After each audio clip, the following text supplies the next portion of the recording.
okay, that's why I really struggle to make decisions in the moment, and there's nothing wrong with me because that happens for me. What if there are things we never had the opportunity to learn? We've all been to school or training, but there are things they never taught us that actually make a powerful difference in life. I'm here to share with you all the pieces you've been missing: mindset, health, success, and more. And we'll all learn together from guests along the way. We may not have learned it the traditional way, but oh my goodness, let's keep learning how to do things differently.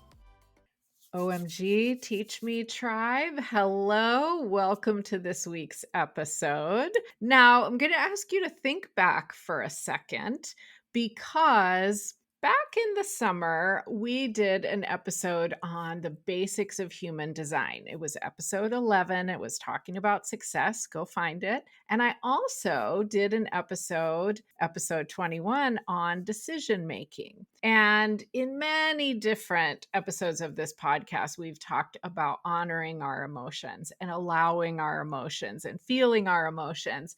But today, we're going to put all those things together. So, how do we actually experience and feel our emotions while trying to make good decisions? And how can human design help with that? Well, let's talk about it. And my guest today is Lori. Lori Lisai is a human design mentor and alignment coach. She followed her intuition and left a successful career in teaching. After 26 years to embark on her own entrepreneurial journey, she helps people access unshakable confidence and unwavering power through a mix of practical application and intuitive guidance so that they can learn to follow their own inner compass and be who they came here to be. And that is fantastic. So welcome, Lori. Oh, thank you so much, Cheryl. I'm so excited to be here. I think this is going to be a really cool episode. And I'll just say right off the bat, if you know your human design already, listeners, that's great. This will be even more helpful for you. But even if you don't, I think what we're going to talk about is still going to help you because you're going to recognize things in yourself. So I always want to start by asking you about your story, meaning you were a teacher, as was I. Tell us kind of your story. How did you end up working with human design? How did you end up coaching? Tell us all of that. Yeah. So I was really happy teaching, honestly. In the last few years of my career, I was doing a lot of school change work, and the last few years were actually the COVID years. And we had started to do some pretty innovative things, implementing different schedules and whatnot in order to accommodate for, the restrictions and whatnot.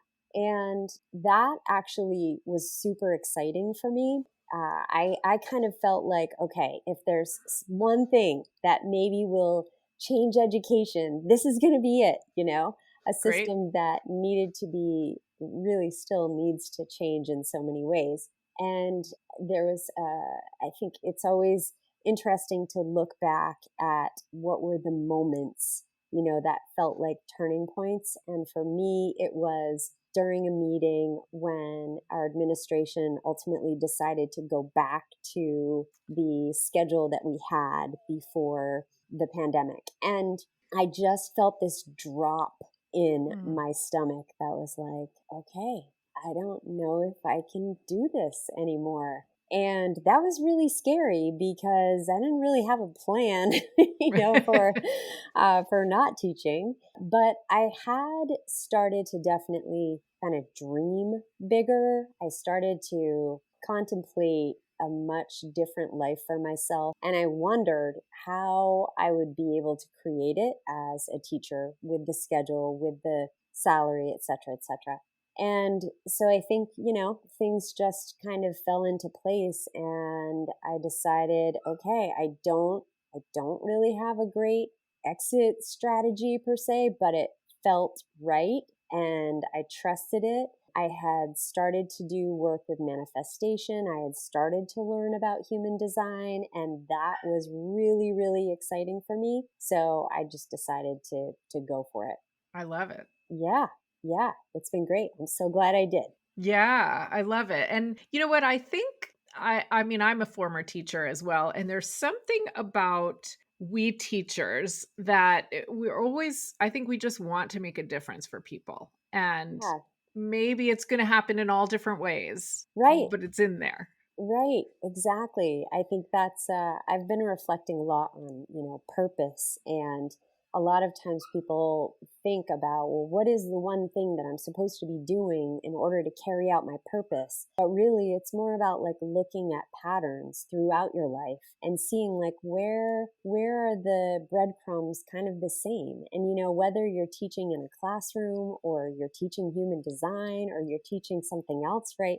The breadcrumb is that you're still teaching and helping people, just like you were saying here. Yes, you know what? That's already great advice for everybody listening is to kind of look for those patterns because I think we all hit a point in life. Maybe it's young, maybe it's, one of the big birthdays or whatever, where we're like, what in the heck are we doing here? What is the purpose? Or maybe we want to get out of a job or who knows what it is. So that's great advice already.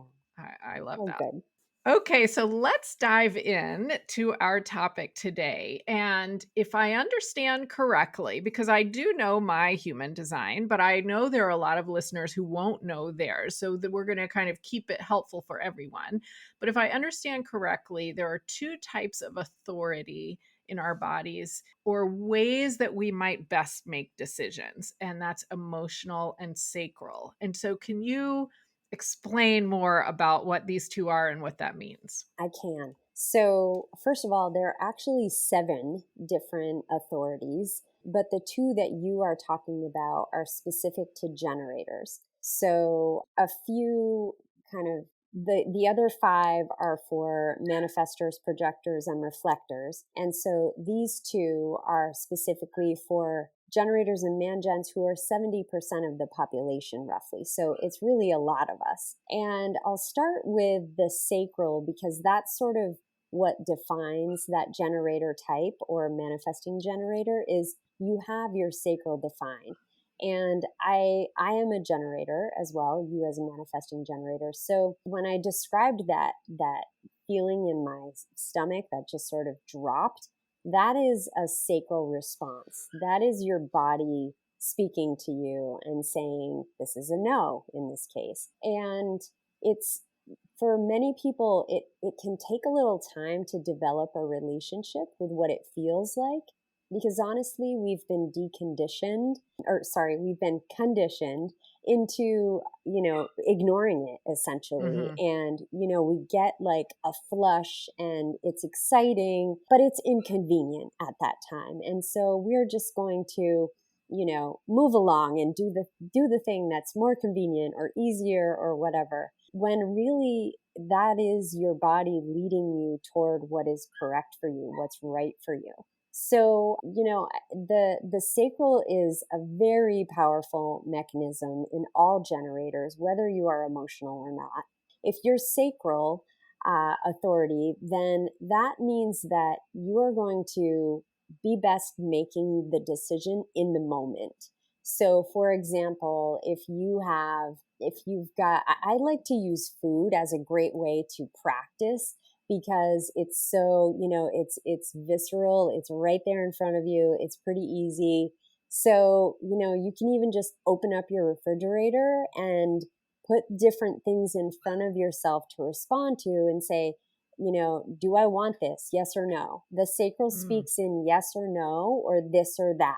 So how do then it's about just listening to that. And I say listening, but it's really more of a feeling. So some of the ways that it's been described to me are like a bubbling up or it feels expansive. You might even notice yourself like moving toward the thing. Those are all indicators of your very intelligent body telling you, yes, go that way. That is for you. Versus the opposite, which would be that drop that you feel or a pulling away.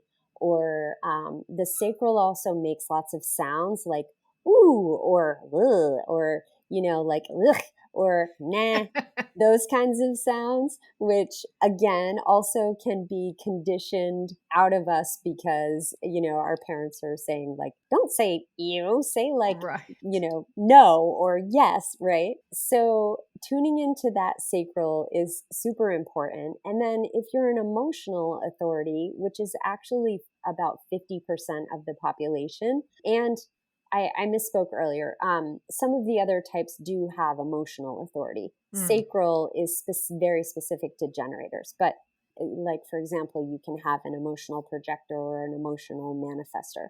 So 50% of the population has this authority, and this one is really about time. It's really about giving yourself time to feel through things, because essentially the idea here is that you have an emotional wave. You might have actually multiple emotional waves, and you take the insights from those emotions to help you make the decision. But sort of contrary to the way it sounds, you don't actually make the decision in the height of an emotion or in the real low of the emotion. Instead, you kind of wait for it to even out. So, for example, let's say you have something come into your awareness that you get really excited about, like, oh, I want to take this course.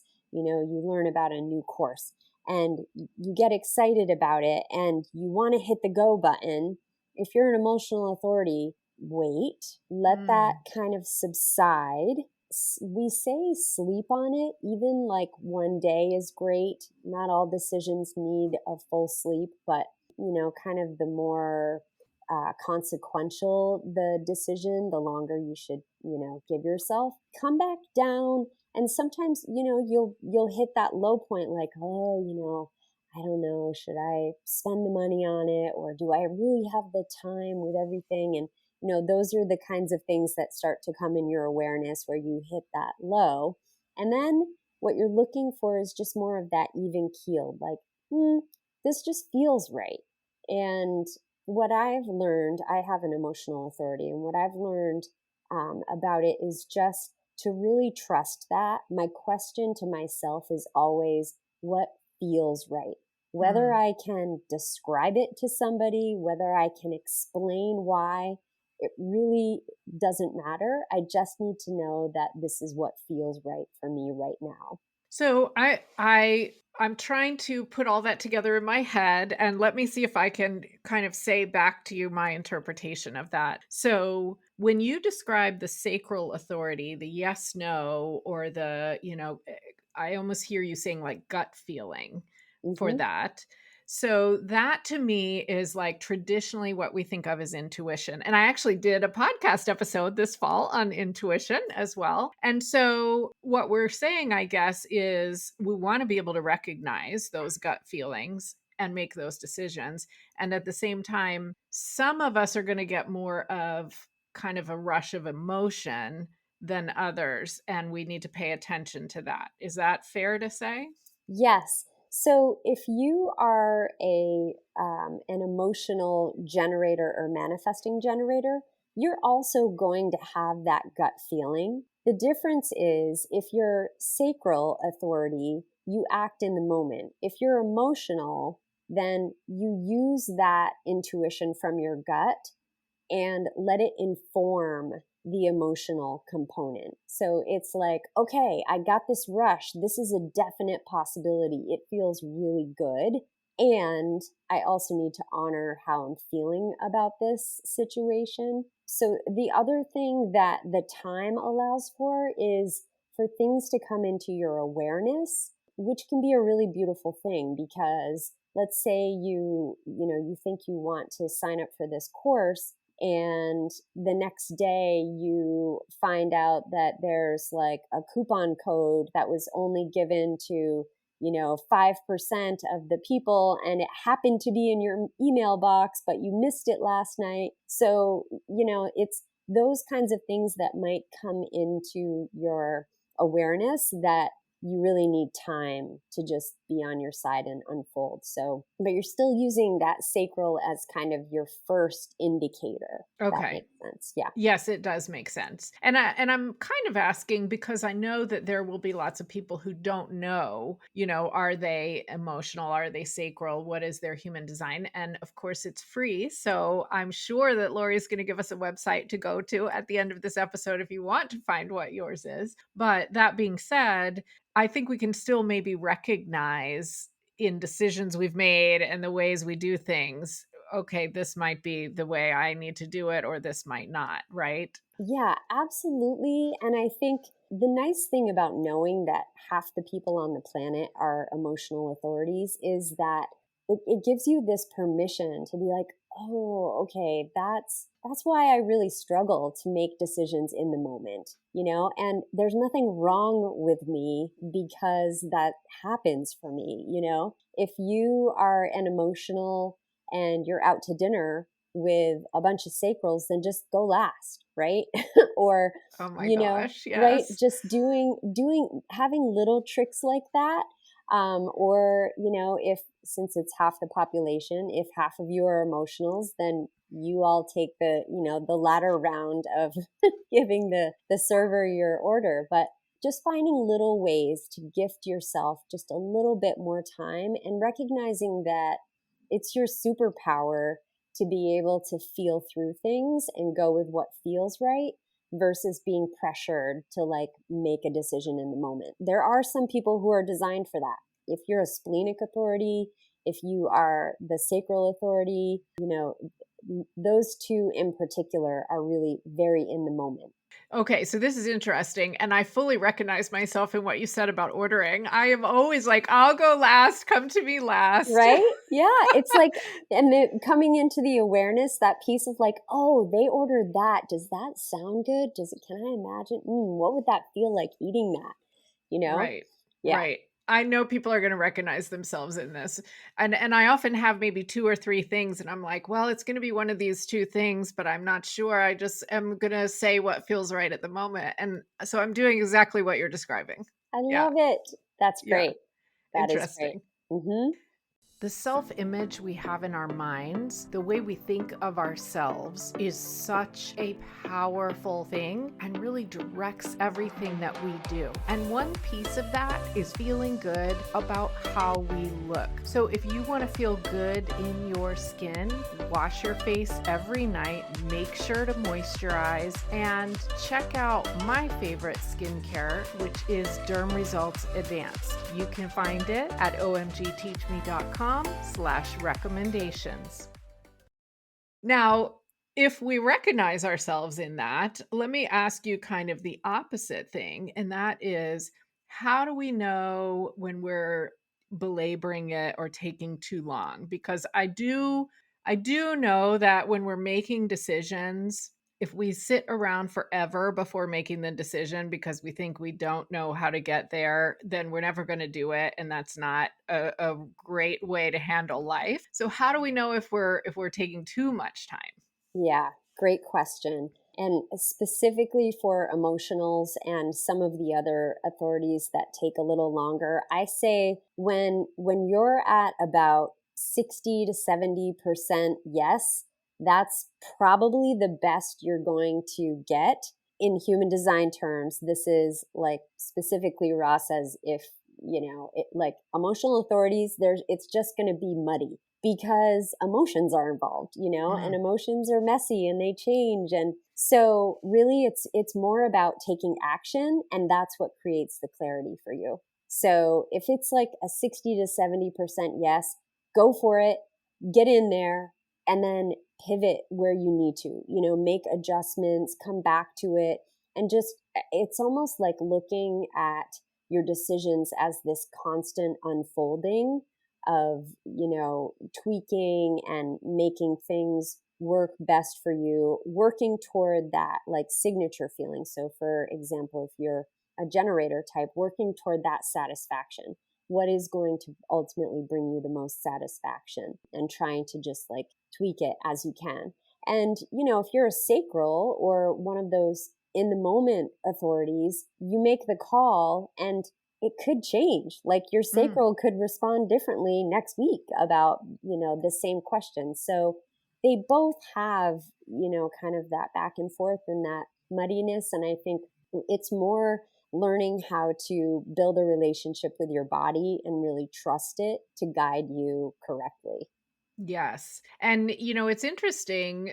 I'm going to get a little off topic probably when I say this, but I think oftentimes we're almost conditioned not to even pay attention to our emotions in a sense. And years ago, I dealt with some issues related to this where I couldn't even put my finger on what I was feeling at any given moment. I didn't know how to say it. And so, what you're saying is that's really a key thing to be able to learn and recognize, because those are things that we can then use to make decisions in our life and kind of move forward in the best way, right? Yeah, 100%.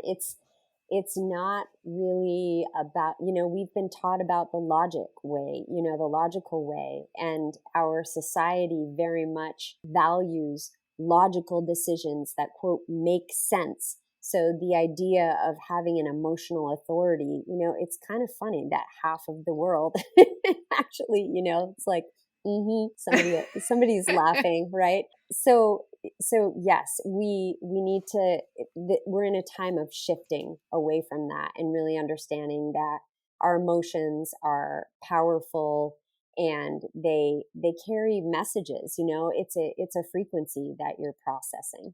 So yeah, learning how to identify them. And I will say, for some people who have an emotional authority, it actually might be an unconsciously defined part of their chart, which is to say that it might feel a little more nebulous, like you were just saying, like maybe I'm not quite sure how I'm feeling about this, and maybe I can't quite articulate it. If your emotional solar plexus isn't connected directly to your throat, which is very possible, it could be hard to like find the right words. Hmm. And it will depend on who you're in the presence of and what's happening, with the transits. And so just having grace, for yourself and understanding that just the more you practice, the more you use, I used to keep a list on my refrigerator of the emotions from I think it's the Nonviolent Communication website. They have this extensive list of, Yes. specific emotions aside from just happy, sad, and mad,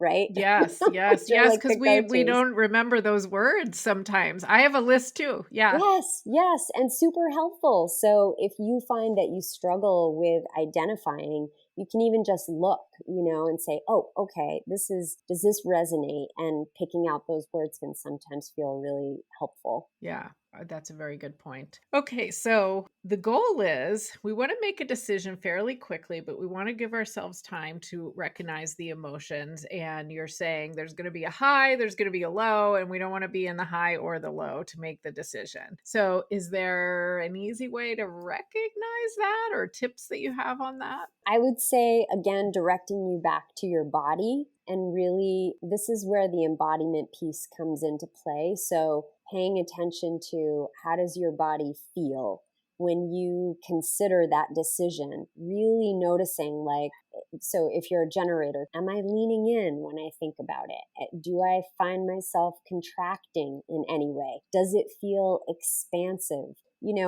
It's tricky because we don't want to get into our minds really too much. That's what we're trying to kind of decondition and get away from. It's like, what is the body wisdom telling us? So as much as you can tune into that, and really I would just encourage people to practice that on the daily, just really checking in with your body from, do a quick little mental check in as soon as you wake up in the morning, from your toes to the top of your head, checking Mm. in, like, how's everything feeling right now? How am I, and as you stand up and you kind of start your day, how am I feeling? What does my body feel like right now? Because the more you're in tune with kind of your baseline, then you more easily recognize, right, those highs and lows. And going back to the idea of that unconscious, if it's unconsciously defined, helping, if you have other people around you who can help you recognize it, oftentimes that's really helpful as well. So just having a conversation with your loved ones or whatever, like, what did you notice in me today? Or, sometimes they'll share without you really wanting to hear it. Well, that is true. Yes. Why are you Right? so stressed right Yeah, now? exactly. And then sometimes I'm like, what do you mean? I'm not stressed. And I'm like, oh, maybe I'm stressed. Okay. Great. Yeah. That's a good point. People can read us, especially people that know us well. And so that could be interesting information. Yeah. Yeah. Yeah, exactly. Taking it more as informative. And then if you can, oh, you see me as stressed right now. Good cue to check in. Let me see, like, where do I feel tightness, for example? Yeah, that's a really good point. And I think no matter whether you know your human design or not, I know that I carry stress in like my neck and shoulders. Hmm. And so when you say tightness, I'm already thinking, oh, like I got to calm down. And I don't think I'm stressed right now, but it's always there. And so Yeah. just bringing our awareness to that and then allowing that to loosen up is a powerful thing. Yeah. Yeah. Yeah, for sure. I think maybe my favorite thing about this discussion is that, and probably this is going to end up being something in the name of the episode, is that emotions can actually be our superpower because we spend a lot of time, and we just talked about this, but it's worth saying again. We spend a lot of time, I think, either in a previous podcast episode, I was saying something about positive and negative emotions, and my guest said, well, I don't like to call any emotions negative. And I was like, oh, yeah, like we spend a lot of time kind of making some emotions bad. And what you're saying is they're powerful and they're telling us something. And I like that idea for sure. Yeah. No, I love, yeah, the idea of positive and negative and labeling them, and, well, I don't want to cry. It's uncomfortable. It's, my face gets all messy and red and puffy, and yeah, there's that saying that you need to feel it to heal it, and emotions are just energy in motion. So you're letting them kind of move through you. And the more that you allow yourself to feel them, the more they're just going to move through and, be able to inform you as opposed to trying to stuff them down. And, they're going to show up in your body somehow, some way. So it's best to just, like, as much as you can, just really allow that emotion to come out. Yes, and it's something that I've been working on myself for a long time because as I said, emotions were not my thing until I realized, because no one taught us this in school, as I always say, until I realized how big of a deal it was for sure. So is there anything else about emotional authority, decision making, intuition that you want to make sure that we touch on that we haven't talked about? I guess I would love to just quickly mention the other authorities. So if people are not really sure, like, I'm not sure, just so they have a sense of what those are. So Yes. splenic is one of the authorities, and that is your intuition speaking to you. It often is like a whisper, like, do this, go this way, that kind of thing. And it oftentimes is very related to safety and security because it's the most primal energy center that we have. It's the one that we share with animals. So, it's that intuition, the kind of intuition that, keeps the gazelle away from the lion, Yeah. it's very in the moment. So that's why I say, it's the kind of thing where literally you'll start moving your body before you even realize what's happening. That's the spleen at Mhm. work. Mhm. So that's an authority. The ego or heart is an authority, and that one's all about really doing what you want. It's about desire, and it's about, I think the conditioning that happens with a lot of these people is around selfishness and them feeling like if they just do what they want, then other people are going to suffer in some way, shape, or form, or they are being selfish. And the lesson for them is really learning that actually doing what is their heart's desire, literally, is best for everyone around them. Mm. They are, we're all kind of interconnected. And so them following their authority helps the people around them to be able to, align as well. And then there are projectors. So there's a few different authorities for projectors, but self-projected is one, which is where their identity center connects directly to their throat. So this one, as well as mental projectors, where their mind connects to their throat, these two are very much about talking it out. Self-projected projectors are really meant to have conversations, preferably with somebody who's a good sounding board for them, who can just reflect back to them what they're saying versus, well, this is kind of what I think you should do based on what you said. It's more like, this is what I heard you say. This is how you sounded when you said it. Mm-hmm. And then mental projectors, they use a similar kind of approach, but for them, they have this added importance of the environment around them and being in a place that really feels supportive. And then the last one is lunar authority, and those are for the reflectors, who are only 1% of the population. And theirs, talk about taking time. Theirs is sort of the emotional authority on steroids, because they follow a lunar cycle. So it's really about feeling out how they perceive something, how they feel about something over the lunar cycle and making a decision. So because they have so much openness in their chart. So just a little bit about those other authorities, I think, is helpful to, and you notice that with every authority, it's very connected to the body. Right. It's very, very, it's none of it, even the mental projectors are still using their voices and listening to the resonance in their voice. So it's not about I'm going to break out my notebook and make my pros and cons list and make point. I'm going to make the logical decision because this is what I should do. Yeah, none of human design teaches the opposite. And so many different areas of mindset study teach the opposite as well, because we can trust our bodies and our intuition in a lot of ways that we don't necessarily think we can. So that was really helpful. And listeners, maybe you recognized yourself in one or more of these that Lori described. And so I'm going to do a couple things. One thing I'm going to do is make a little mini playlist for you in the show notes of, going along with this episode, the episodes I've done on intuition, decision making, and basic human design, because I think that will go so nicely together. It will be like a little mini course.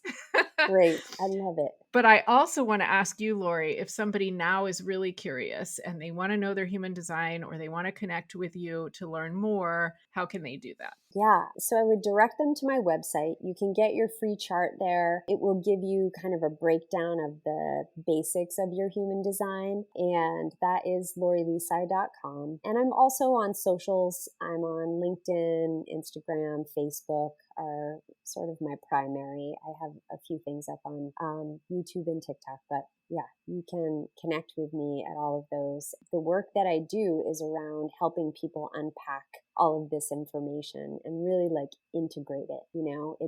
It's one thing to learn the information about yourself, and another to actually put it into action and start living it. Right. I agree with that 100% about so many things we learn in life. Yeah.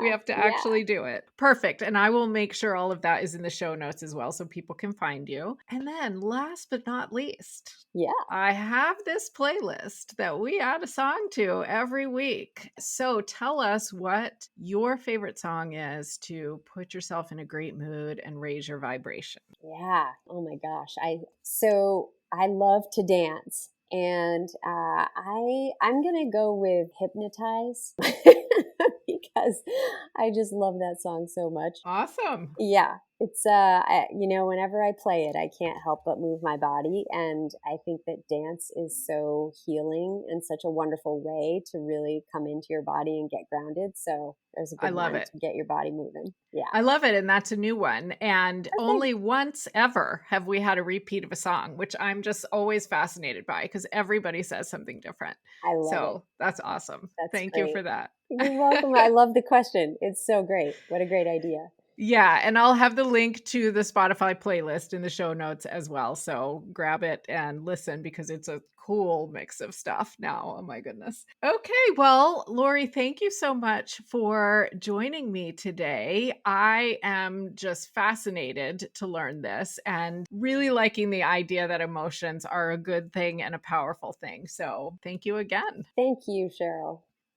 I hope you enjoyed today's episode. OMG, I would be so honored if you would take a moment, leave a rating, leave a review, or take a screenshot and share on your social media. Let's get this message out further into the world. Now it's time to head down to the show notes to see the resources I mentioned. We may not have learned this before, but it sure is powerful now.